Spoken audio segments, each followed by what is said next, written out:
Today. We're thrilled and we're going to get started. And we've all already made friends. So this is fantastic. Just a heads up, we're recording the podcast. It's not going outwardly through a speaker to you, just in case you're like, I can't hear what's happening on the microphone. I'm Susie Bailson, and I'm the founder of Wealth Collective, and we work with hotels and properties across the country and cities to create wellness experiences. And our whole goal, our mission as a company, is to end the epidemic of loneliness in the world. We believe that loneliness creates depression, which creates all illness. So things like this, our purpose here is to just gather people. So say hi to somebody you don't know and make a friend. And thanks so much for being here. We are super thrilled to partner with Aisha and Coffee and a Good Vibe for today here at EHP Resort. EHP opened again after renovations last year, and so did CC, and it's obviously such a beautiful environment, and we're very grateful to be able to do this and to have all of you here. We also are excited, I see a lot of you drinking it right now, to have A-Shock Accelerator giving us the ability to have today. And A-Shock is a better for you energy drink. And it's all plant-based. It's made with yerba mate and green coffee leaf. And so you can feel good drinking it, and it's delicious. Some of y'all are trying it. It only has 150 milligrams of caffeine, so you're not gonna get like as wired as if you're drinking like a crazy energy drink. So Lay is here from A-Shock, so you can say hi to her anytime. And the Wealth Co team's here too. Jess is here and Antonia's here.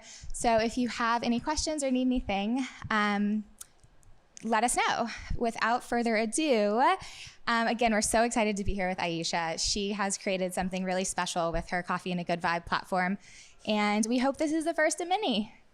Thank you. Thank you so much, Susie.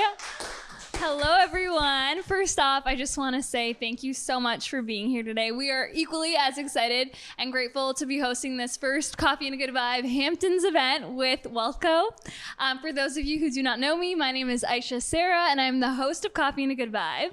And just very excited. When I started this podcast, it was always my intention to do things like this. It's always been more than a podcast. It's been about bringing people together, connecting abundant humans in a room together that operate with the same mindset, ethos, and vibe, and fostering these amazing connections, conversations, and experiences. So today, I'm joined with such an iconic panel of experts in the health and wellness industry. So we're going to kick off this live podcast edition and sit back, enjoy this amazing live podcast episode. So in typical Coffee and a Good Vibe fashion, we're going to just get comfy and kick it off with you guys. I'm going to pass the mic to each of you, and I would love to get my amazing panel to give a little bit of a background on you, give us a little bit of the intro to the abundant human that you are and the work that you're doing today in this space with your brands. Who wants to go first? Ladies first, for sure.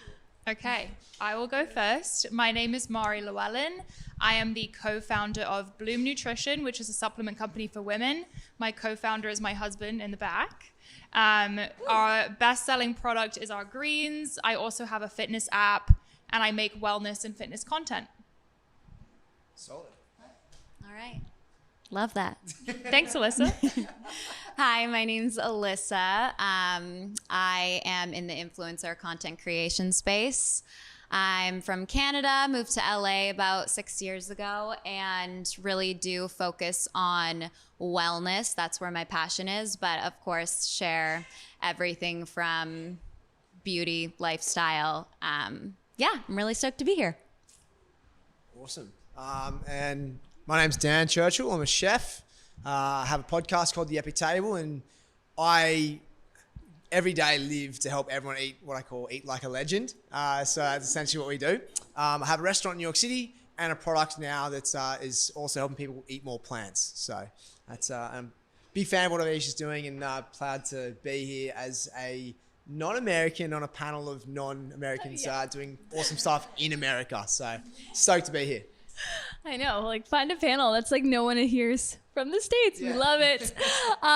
So I want to start it off with a big question. And you guys have all been pioneers in the wellness industry in your own respective ways. And we have such a diverse array of business offerings on this panel, from Mari with her own app and nutrition company, and Dan with his plant-based restaurant concept and products. And I would love to start there with directing this first question at you both on how you guys are approaching brand and product innovation within your ventures. And more importantly, going into how you guys are continuing to differentiate yourself amongst others in your space. Okay, so our brand is unique in that it was built on my own fitness journey. I lost 90 pounds in 2017, and I began posting about my story. That was really where our app was born. We sold PDF workout guides for $5 each. I didn't even have a website. I would manually email it to people. Myself and my husband would just spend all day sending it, and that eventually evolved into an app. And then in 2018, we decided to launch Bloom Nutrition based on the fact that I found it challenging to find supplements that worked for me. I was a female beginner to fitness, and I would walk into a GNC and just be like, what is this stuff? Like black, red, yellow marketing, very intimidating. I would come home with supplements and Greg was like, you're not taking that. That's full of caffeine. And I'm an anxious person anyway. So we wanted to create a natural pre-workout that also tasted amazing and was easy to incorporate into my lifestyle. And I really brought my social media community along with me. They helped me decide the label colors, they helped me decide the flavors they wanted to see. So they were involved from the beginning. And I think what differentiates us in the supplement industry is that there's a face to the brand and a story that they could relate to. So it's not, many supplement companies are ran by men. We don't know who they are. They don't have a story. And I think women buying from us can relate to me in some way. And that has been huge for our branding in general. Love that. Can I say it's actually really inspiring to actually watch your journey? It really is. It's genuine, relatable, and so it makes your product trustworthy because what you and your husband have done to create is so awesome. And I think that's what we all look for when it comes to creating products. Is it's not good. It can't be an inauthentic story. It's got to be truthful because the audience that are purchasing are people who either follow you or are big into the relationship of what that product is providing.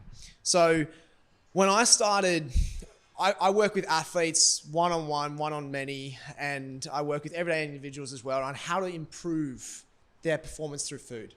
And I guarantee the biggest point of difference is not to be plant-based, not to be keto, it's just honestly to eat more plants. It's the most important differentiator. And so at the restaurant, when we were coming up with these products, it was not like, oh, I'm going to make a product. I was like, actually, I'm just going to make a dish that's tasty. Because at the end of the day, something's got to be tasty. And it just so happens having a restaurant's a great way to understand if something's, working. Because you'll know, because it's not being sold again. But effectively, we created this product and we had everybody who eats meat, is barbecue fans, would come in and eat this thing not knowing it's plant-based.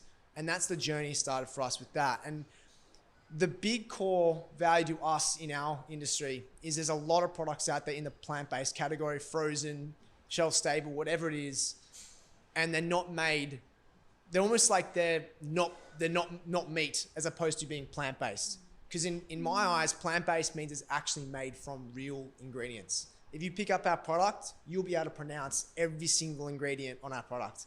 Cauliflower, mushrooms. Oh, and by the way, the mushrooms are super sexy. They're like Chilean. They call these Chilean bass mushrooms. When I get a new ingredient that hits my way, I get excited by it as a chef. It's pretty cool. So anyway, so my point is our point of difference and what helps us build our brand and answer your question, Aisha. It's all about really being truthful to your story, selling that, and then ultimately our big point of difference is we want it to taste great because that's how you repeat customers. And number two is it's made entirely out of real ingredients. And I think that's why you have a point of difference in your product line. I love that. No, that's so empowering. And I want to flip it over onto Alyssa now, because Alyssa, you've been an OG influencer in the space for so long, and literally since I think the term influencer became a term, and specifically in the wellness niche. So wanting to get the other side, I want to hear from you maybe what makes it super enticing as an influencer that you're seeing from brands to want to work with them. What are you seeing brands doing that makes it very attractive? Yeah. Well, this is a good timing to ask me that question, because it's genuinely with founders who are so passionate and like truly live and breathe their product or their brand. I think that's the most kind of fulfilling thing for me, is just like, I think you get to a point where you are in this space and the question comes about like, oh, are you going to create your own thing? Like, or when is it going to be? And I'm not saying that's not going to happen, but for me, like what I get off on is seeing this, is like me being able to support in any way of someone else's kind of like baby coming to life. And I think that that's the most attractive thing, when, especially when they're kind of getting the opinions and whatnot from their audience or from other people in the content creating space of like, what do you think would make this look sexy? I think that that's just super beneficial. It's kind of being immersed in the growth of a company and being able to like watch it grow and being a part of that. That's such a good answer. It's like you knew where I was going next too, because I want to go all in on community, because all of you guys have done a tremendous job at building community. And we all know community is key. It's key to conversions. When you have a ride or die community, you can further serve their needs with more products and more innovation. So would love to hear from each of you guys, if you guys can share your best tips of how you guys are growing community in the landscape of social media today, and how you're continuing to nurture and stay top of mind amongst your community, but grow a new one as well, like continue to grow it. Very interesting question. It's something that I think about a lot, because obviously as a human, I'm always evolving and trying new things, but I want to keep my content true to what my community wants to see. So it is a little bit of experimenting. Like sometimes I'll put something out and I'm not really sure how they're going to respond, and either they hate it or they love it. But at the same time, I think if I love it, that's all that matters, because that's going to show. Especially in podcasting, I feel like keeping it very genuine and candid is so crucial. And also just sharing the imperfect moments. I feel like my community was really built on me sharing my struggles. Even if something went wrong in our business at the beginning, I would share that, and they were a part of the mistake. Or they were a part of me and Greg spending all of Christmas Day sending emails to people because we sold the wrong size of something. Like, they were there through it all. And I think bringing them along and showing them that you're a human too, and they can relate to you in that way, there's just like this connection that is so much stronger than just showing this beautiful highlight reel of your life. Love that. Yeah, I think a lot of it comes down to, I love the genuity again. It's crazy.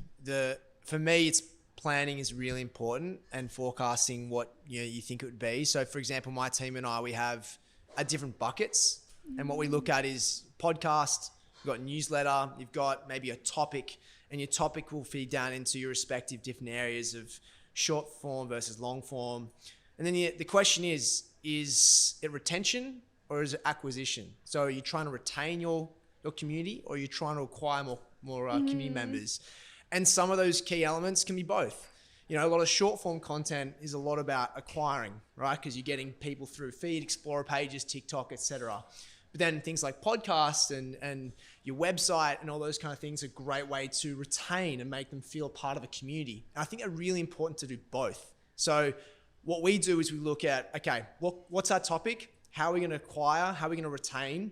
And then we set a path for it. So it's important for us to do that over a course, and I'm sure these guys are way better than me, but creating a content plan well ahead of time does help, so that you can just set and forget, as opposed to being there on a Thursday at whatever time is your ideal time to post, and you're stressing about this thing that's called social media. But I think it's really important to plan, understand what is acquisition, what is retention, and personally for me, we've done this little thing called Game Day Meal Series. And it's just doing a collaboration with someone about what they're eating on their day of, not training per se or whatever it is, but it's been huge for us because it's acquired other people's audience as well in a really fun, engaging way that's true to our content. Yeah. Do you, just a side note on that, do you do the collaborator post on Instagram with those people? Correct. So like new tools. It's so good. Honestly, it really does. So you get both Opens your world. audiences. You get both audiences. And also, I feel it plays to my strengths being a chef, but in the kitchen, you get to see another side of that person they never usually typically show, right? So their audience then sees them in a really different light, but a fun way. And it's like, oh, this is really cool, like another side of them I haven't seen. So it adds value to each person in a really cool way. Totally love that. Yeah, I mean, I think these two said it pretty spot on. I think there's, it's important to evolve with, as you said, I've been in the social media space since like 2016, and things have definitely changed, especially in like the last even just couple months. I feel like things are changing. And so it's like super important, I think, to be open-minded and to evolve with the trends and the changes and the transitions, but while staying true to yourself. So there's like a fine line between that. For example, I remember when the pandemic hit and TikTok was a very big trending thing, and the dances, that's all I knew TikTok to be, was the dances. And I was a little judgmental at first, like I'm throwing myself under the bus here, but like I was judgmental. I was like, I can't do that. And I didn't jump on it, and I wish I did. I do now, but I wish I did sooner, because it didn't mean I had to just be doing that one thing. Sometimes you got to be like, I can do this, but I can add my own flavor to it, if that makes sense. How are those dance moves, just out of curiosity? I still haven't participated in the dance trends, but luckily, I've found the new trends. My For You page is helping me with things that are a little more on brand for me. It's just always concerning, just make sure you're all on that track. I will say, one of the funniest things I do enjoy is walking around New York City and then seeing two people dance to something, looking at something, and I can't see what that is. And then I walk past and there's a little screen set up and they're having some fun TikTok dancing. I'm like, good for you, man. That's awesome. I love how mainstream it is now, like especially in LA. I'm just like, cool. But moving on to my favorite topic, this is habits and routines. This is a health and wellness panel, so I know you guys have crazy in-depth routines, and lucky for you guys, like each of these panelists have been on Coffee and a Good Vibe in solo podcast episodes, so we have their full-on morning routines, evening routines, all of it. But I would love to get from you guys, because habits and routines are everything, right? The things that you do daily shape your reality and the results you get. So if each of you guys could share the one habit and routine, or just habit, that you've implemented that's had the most profound effect, been the biggest game changer in your life since you've implemented it, what is that habit? For me, mornings are so crucial. I would say upon waking up, I really try to not touch my phone. The second you touch your phone, there's people texting you, there's emails. You're never going to touch your phone and be like, joy, especially on the West Coast. 3 hours. Like you're signing up for notifications and flashes, and you're suddenly on someone else's schedule instead of your own. And I think waking up, getting outside, getting some movement in, and prioritizing myself is the best thing that I've done. But interestingly, I'm so into routine, and I'm definitely like a creature of habit. Like I rely on my routine. Even coming here for this event, I bring all my supplements, all my little things, because I need to have that routine in place to feel my best.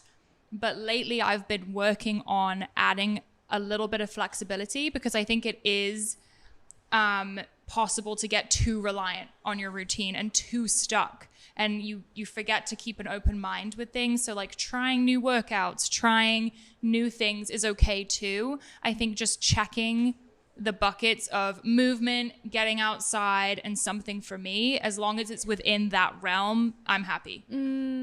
Love that. Yeah, to your point about like routine, we all have amazing routines. I'm sure we all have our typical ones for us. I actually set up one thing that's helped me is a non-negotiable. So it can be, I'm going to hit a run. I'm going to read 5 pages of a book. And the reason why I've done that is because life has gotten, especially since after the pandemic, when we were in COVID, we were generally constrained to, a year and a half, 2 years of working in one location. So we did get a new routine, but we weren't having outbound distractions. We weren't moving across a place, and we weren't fortunate to come to places like this. So effectively, I get more frustrated when I don't achieve something I want to do. So I make it more realistic and achievable for me to do something. So I say, okay, well, what's my non-negotiable for tomorrow morning or that day? And as long as I achieve that one thing, that helps me throughout my day to know that I'm doing something for me. I love that. Yeah, mine's actually quite similar to Mari's because I do think like a morning routine, and I'm the same way. I mean, my bag here was filled with the supplements and I come prepared. But I will say as well, yeah, having that bit of flexibility, it's almost like if you have that kind of control aspect, a part of your personality, which I definitely do, we can almost start to become a little bit of control freaks when it comes to our routine and all of the things that make us feel good. And I do realize when I let go of control, I make time for opportunities to flow in that maybe wouldn't have if I was so obsessed with that routine. So I think that is super important. And also just like self check-ins, I think is probably like the most important thing, just constantly checking in with myself. It allows for, like I said, the opportunities and just for me to be like in alignment. That's self-awareness. It's so key. So back on like the trends topic in the wellness space. You know, you guys have all been such pioneers and innovators in the space and creating your own brands and content. And I would love to hear from you guys, like get into your minds a little bit and hear, what do you see trending and up and coming in the wellness space? Any trends in the next 5, 10, 15 years that you are on your radar that you're looking out for, or maybe opportunities and gaps in the market that you're seeing in the wellness space? Maybe someone listening to this podcast is going to get a business idea from this. Would love to just get into your heads here. Cool. I'll go first and hold the mic this time. I see.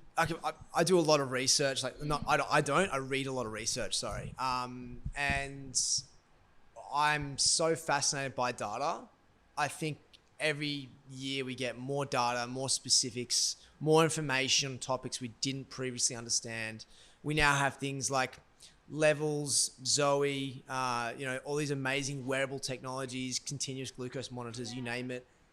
I see the trends on the ability to really take that data and utilize it for the best nutrition for an individual only getting better. Wearable technology such as Whoop, Aura, those things they haven't even touched the surface. Like the fact that we think right now, like the gold standard in sleep is Aura, right? Because of the fact it's close to your finger and the capillaries and stuff. And the Whoop is great for across other things, but they're only going to get better. And it's crazy that at this level, we're seeing this, like we can recall we have. So I see a massive trend that way. And particularly in food, I see there's going to be a huge way that we can connect all these pieces of technology to understand what's good for you. I would say I'm just so grateful to see wellness continuing to like get sexier and sexier. I feel like years ago, it wasn't very cool. And now it is. And all of these brands that, the ones that you were just saying as well. They're cool to wear that Aura ring when you're out. Yeah, anywhere. yeah. Like it's nothing. It's something to be proud of. To like be. I look after my sleep. Right. Yeah, it's something to be proud of. Whether it's you just talking about your morning routine or being the founder of a new wellness brand. So I think that is one of the most exciting things right now. Yeah. Just to add to that, I think the whole podcasting space, I don't have a podcast yet. Yes. She dropped it here first. It's coming. But I'm just so inspired by it because I feel like we get to listen to these like world-renowned scientists that we would have never had the opportunity to have a conversation with, and I'm learning so much. Like I have my Aura ring on, I'm checking my sleep every day, I'm learning about minerals. I didn't know how important sunlight was, like just all these little things you can do to optimize your health. And it's so cool that this information is accessible to everyone. Like it's not just a certain tax bracket. Anyone can listen to these podcasts and really benefit their lives. And I think that's so exciting. But also I think in the content space, maybe sharing more about the flexibility that we were talking about. I think it can be really tough as a wellness influencer. You kind of get boxed in a little bit and people expect intense fitness content from you all the time. But sharing that flexibility, I think, is really helpful for people. And it's something that I definitely want to focus on moving forward. I love that. Within that question, so what are you guys, could you share maybe what's in the pipeline within your personal brands, your ventures? Because I know these types of things, like you have things in the pipeline, but you can't share through like contracts and agreements. But if you can you share like any upcoming launches, anything going on behind the scenes that you guys are specifically working on? At Bloom Nutrition, obviously our greens, I don't know if you guys have seen them. They're all over TikTok. Girls love them. And the one thing we don't have is a travel size. So our next product is going to be a travel size little greens stick pack, which will be great. We have our first pop-up event in August, and I'm working on the podcast. So that's It's going to happen. It's going to happen. When's this coming out, Aisha? In like a week and a half to 2 weeks. Okay. Okay. I'll tell you offline. Next year's really exciting. We've got on the Charley Street CPG side, we've got some awesome products coming out alongside our chorizo and bolognese. Personally, I'm a bolognese guy. Could be my Italian heritage, but they're both kind of 50-50 split based on audience voting. But yeah, we've got 2 new SKUs of that coming out next year. I've got some really exciting restaurant openings, which will be really, really cool. And then on the content side, we've got a pretty awesome series coming out back end of next year. And then a piece of literature that I cannot be too more discreet about that'll be launched next year as well. So, wow. Yeah. I'm excited. For me, what I really want to focus on right now is just kind of like I said in the beginning, really being immersed within the brand's growth. And when I am doing these so-called brand deals, make it a lot more than just that. I would love to consult, advise, and be a part of like the influencer strategies, plan events, and just be involved within the whole kind of experience of watching these brands, platforms, and products grow. Love that. And clearly that's the direction a lot of brands are going. It's so much more than just the product. It's the events, it's the experiences. So I love that. Because this is a panel, we always close our panel episodes with just like a fun bonus, just to end it on a high, and it's something easy. And because we're about to eat a beautiful brunch, I was thinking something around food. So we're all about energy on this podcast, right? The energy you show up to life with is everything you're going to get back. So would love to ask each of you guys, if there's one food, it could be a drink too, that you would have that you have in the morning when you have a big day ahead. Could be a big workout, a big event, something you need to show up your best and have your best energy. What would that food, that drink be? Could be anything. I'll go first to let you think of something, but mine is definitely like a really nice iced latte with house-made nut milk from my favorite cafe. You're laughing because you know it's true. I'm all about coffee and a good vibe. So if I start my day with coffee and a good vibe, it's like a ritual around it. I know I'm going to have a great day, going to have the best energy. That's mine. Mine would be Bloom greens and bolognese.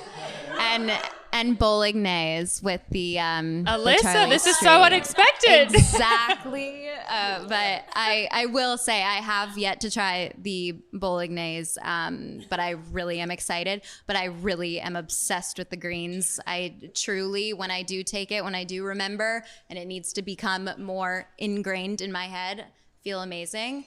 I'm trying to do that before coffee now because I was very reliant and would wake up and do coffee right away. So I'm trying to do that. So greens and then coffee and a healthy cookie.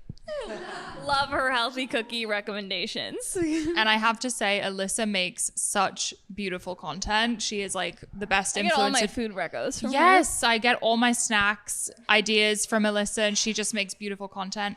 Obviously, I have to say my greens as well. It's amazing for digestion and bloating. Other than that, I love chia pudding with berries and almond butter. I love healthy fats. I think I'm like a fats gal. Like I just feel my best when I have a lot of fats. So chia pudding for me.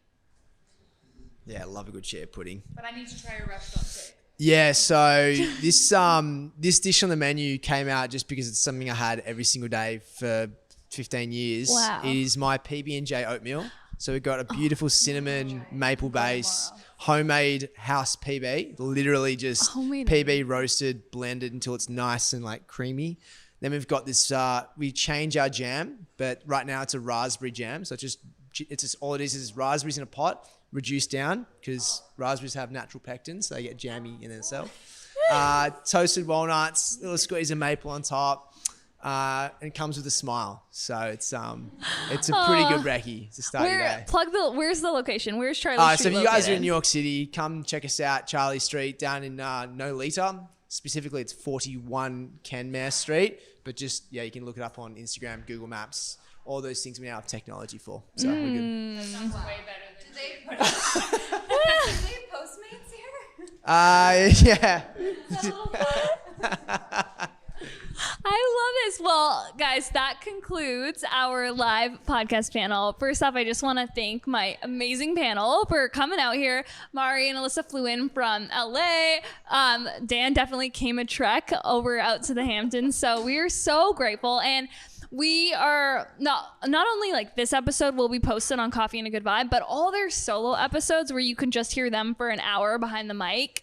All of them are on Coffee and a Good Vibe. So on every podcasting platform, we are there. So make sure you're subscribed. And on that note, I'm going to, where's Susie? I'm going to pass the mic back over to Susie because we have a little brunch, beautiful brunch plan. I don't know if there's chia pudding, but there's going to be other things. Thank you so much, and thank all of you for being here. And take a minute. We'll wrap up and grab yourself a coffee, a juice, a water, whatever you'd like. And then we'll just head outside for brunch. There's menus on the table, but brunch is family style, so to make it easy, and you can have whatever you'd like. So thanks again, guys, for being here. And thank you, Aisha, for everything.